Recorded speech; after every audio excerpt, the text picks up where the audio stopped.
Olá, meu amigo, minha amiga, sejam bem-vindos a mais um Portal do José. Hoje para conversar com vocês sobre situações muito importantes, assuntos muito sérios que mexem com a gente, mexem com o nosso emocional, mas que finalmente nós estamos podendo olhar para eles de um modo muito melhor do que a gente conseguiu fazer nos últimos anos que nós tivemos aqui no nosso país. Infelizmente, o discurso que fala de violência, que aborda as questões de violência, ainda tem sido utilizado como uma ferramenta política muito nefasta, né? E cada vez mais oportunistas tiram proveito desse tipo de situação. Gente, hoje eu quero apresentar para vocês, que passou aqui, essa criaturinha aqui, ó, que algumas pessoas estavam querendo que eu mostrasse, né? É mais um elemento aqui que vem incorporar aqui o nosso Portal do José, é o Batatinha. Batatinha, fica quieta aí, Batatinha. Muitas pessoas estavam perguntando, né? Porque eu adotei um bichano, enfim. Então tá hoje aí para vocês, para dar até uma leveza aqui no nosso encontro de hoje. Espero que Batatinha não venha aqui novamente. Bom, se você está chegando agora no nosso portal, venha participar aqui das nossas discussões junto com o Batatinha. Você que é muito bem-vindo, se inscreva aqui no nosso portal. Conheça também os nossos outros vídeos, se você gostar, compartilhe, dê seu joinha, enfim. E participe das nossas atividades aqui que todos os dias eu faço. Eu abro um chat aqui, um bate-papo para conversar com vocês ao vivo, antes de entrarmos no ar. E também se inscreva no nosso clube de membros, que é uma ferramenta adicional que você tem à disposição aqui do YouTube para você prestigiar o seu portal predileto, o seu canal predileto. Tá bom, gente? Então, vamos seguir em frente. Gente, um assunto muito importante que ontem aconteceu e passou de um certo modo despercebido aqui no Brasil e que tem a ver com situações estruturais do país que nós queremos ser no futuro, um país decente, um país civilizado. Ontem, o presidente da República sancionou uma lei. Essa lei é uma lei muito importante, mas ela tem que ser focalizada também sobre alguns aspectos. Do que eu estou falando? Lula sanciona a lei para criar 1 milhão de vagas com 7 horas de aulas. Governo federal vai transferir recursos para municípios e estados ampliarem número de matrículas em tempo integral. Gente, a única solução para uma nação se emancipar é através da educação, do conhecimento. Foi assim com todas as nações que saíram de situações muito precárias para nações civilizadas. Podemos ir lá para os países nórdicos, Noruega, Dinamarca, Finlândia, enfim. Podemos ir também para o Japão, podemos ir para a Ásia de uma maneira geral, os países asiáticos. Alguns viviam numa situação de feudalismo, né, o pós-feudalismo, ainda nos anos 40, anos 50, e hoje se converteram em potências tecnológicas. O que diferencia essas nações da nossa? O povo brasileiro é um povo com menos qualidades, é um povo com menos conhecimento, menos cérebro, menos possibilidade de aprender e de transformar a nossa realidade numa realidade melhor? É claro que não, né? Nós temos as mesmas condições humanas. Não tem nada de psicológico, psicanalítico, de matriz de um povo, matriz de outro povo. Não tem nada a ver. As questões são oportunidades, são estruturas que possibilitem que as pessoas se emancipem, né? As pessoas ganhem uma autonomia, possam construir cada vez mais uma situação de conforto pessoal que também se reflete numa situação de paz social, de conforto social de uma maneira geral. Só que tem uma questão aqui no Brasil. Esse 1 milhão de vagas que está sendo criada, né, ele está muito aquém do que nós precisamos para essa emancipação, porque o Brasil tem 47 milhões de jovens matriculados nas escolas. O propósito é de se chegar até o ano de 2026 com 3 milhões e 200 mil pessoas, jovens, né, estudando em tempo integral. É uma meta, gente, que vai alcançar aquilo que foi projetado para o ano de 2014. Então a gente vai chegar com 10 anos de atraso numa meta que foi proposta pelo plano plurianual lá atrás para 2014. Então é necessário que a gente jogue luzes sobre essas questões, porque os grandes veículos de comunicação simplesmente não estão tocando nesse assunto, né? De se priorizar, de se fazer uma cruzada a favor da educação. A gente não vai ver debate sobre isso na Globo News, na Globo, no SBT, na Band, na CNN.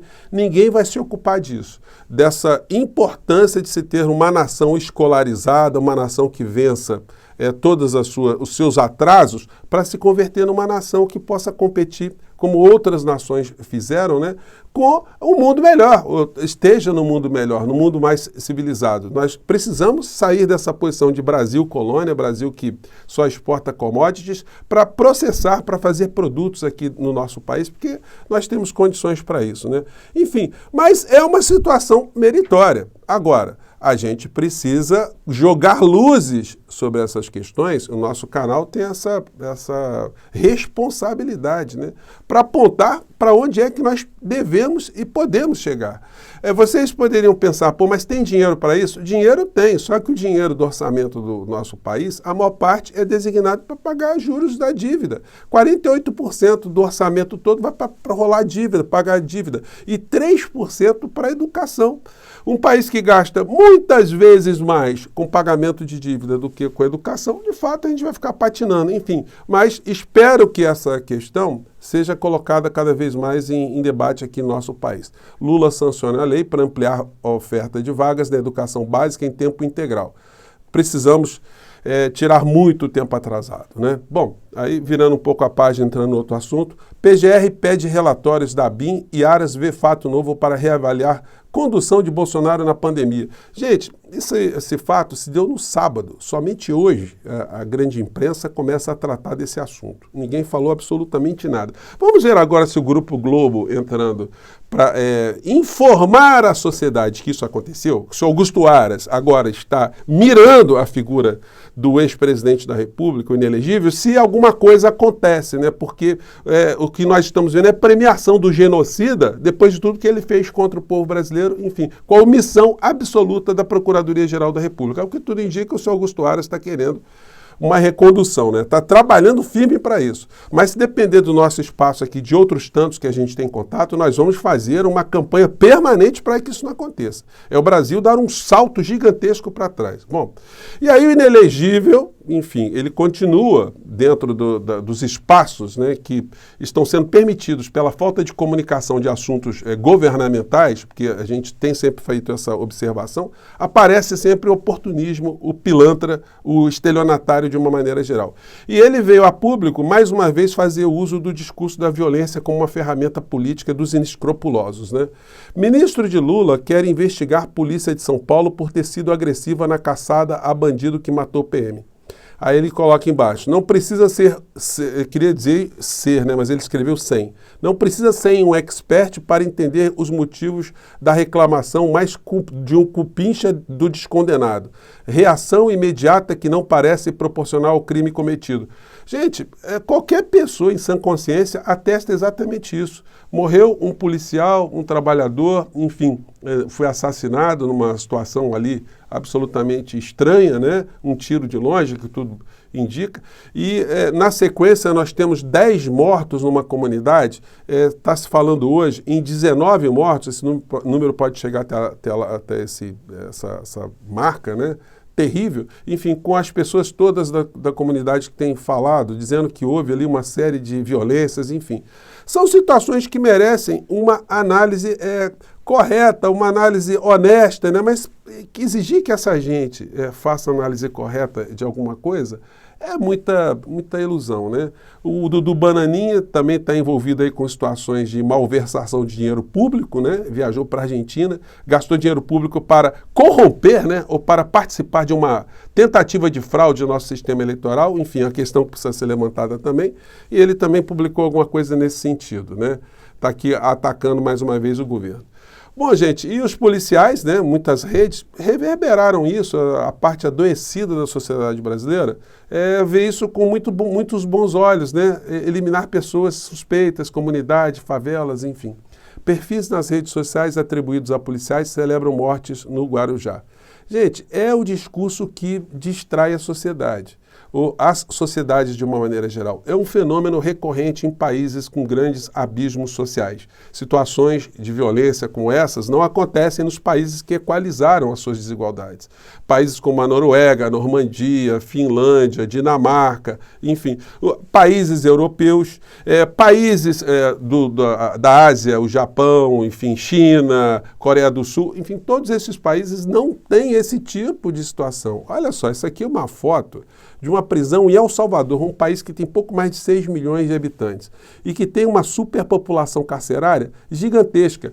E o IDH de El Salvador está lá embaixo, né? Com grotões de miséria, pessoas que não conseguem se alimentar, comunidades sem instrução, comunidades sem educação, sem futuro, sem perspectiva, e que criam espaços para que pessoas transgridam, as pessoas se joguem no crime. Esse é um fenômeno que não tem como ter uma diferença, gente. Se as causas são dadas de um modo, vai acontecer uma situação do outro. E aí o que acontece? A sociedade é bombardeada com discurso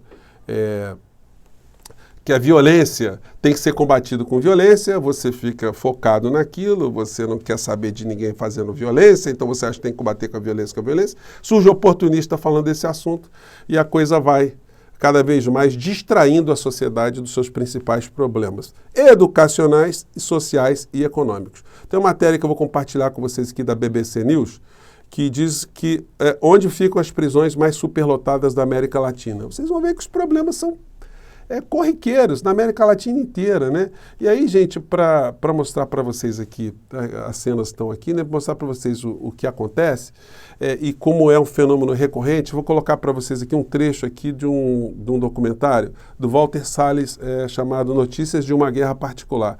Esse documentário tem 25 anos. E as cenas são essas aqui, que vão continuar a se repetirem enquanto a gente não equalizar, como fizeram as outras nações, as nossas desigualdades sociais.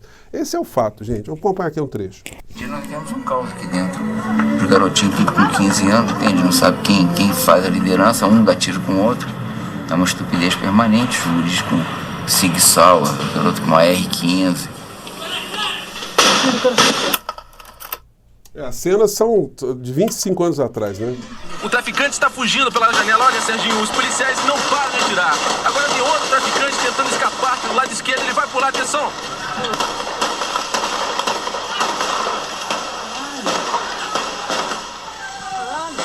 Gente, eu não vou colocar mais, porque eu não sei se vai ter problema aqui com a plataforma, tá?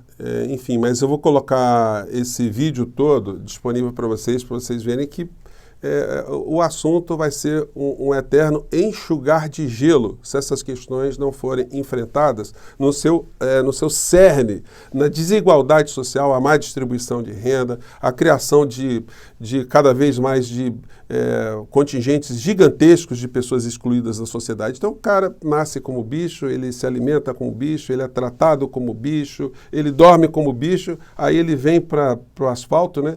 Aí todo mundo espera que esse cidadão se comporte como um cidadão britânico, um lorde, é muito complicado, né? A violência por si só, a desigualdade social por si só não explica a violência geral. Existem situações também que merecem estudos, mas o ambiente está dado, né? Enquanto a gente não enfrentar essas questões de maneira muito contundente, essas situações se repetirão. E aí o discurso dos oportunistas, né? Mas que em países tão pequenos como El Salvador, vão ganhando situações como essa aqui. Gente, lá foi criado nesse país a maior penitenciária da América Latina com 40 mil vagas. E o presidente lá de direita, ele faz o discurso também de combate à violência, só que lá pelo menos ele fez alguma coisa, né, dentro dessa ideologia, que o inelegível, deixou de fazer, não fez absolutamente nada, nem um centavo direcionado a pelo menos dar uma condição, né, aplacar a situação aqui das pessoas que estão envolvidas nesse universo do crime aí, ou da violência, né? Aqui é o presidente lá, o Nayib Bukele, indo inaugurar essa penitenciária. Mas o que chama, aí tem várias cenas, né? Ele está sendo aqui. Vai visitando todas as instalações, né? Raio-X, enfim. Gente, é um aparato assim, é um negócio impressionante. Aqui uma cena aérea do tamanho da penitenciária. Acho que dá para a gente ver aqui.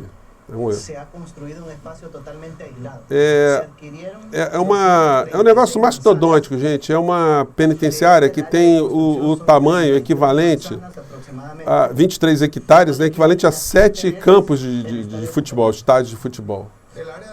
É um negócio impressionante, né? E esse tipo de discurso aqui, a área interna, enfim, vou colocar o vídeo para vocês aí, quem tiver curiosidade, né, para ver como é que esse discurso ele ele mobiliza as pessoas se sentem ali com alguém que está fazendo algo, né, para combater a violência, enquanto as causas da violência são muito anteriores a essa situação dramática que a gente tem na América Latina e que acontecerão sempre aqui no nosso país, enquanto essas questões todas não forem iluminadas, forem discutidas, forem debatidas e provocarem cada vez prioridades maiores dos governos para esse enfrentamento dessas situações, tá bom? Gente, eu fico por aqui. Um grande abraço, um abraço do Batatinha para vocês, tá bom? Tchau!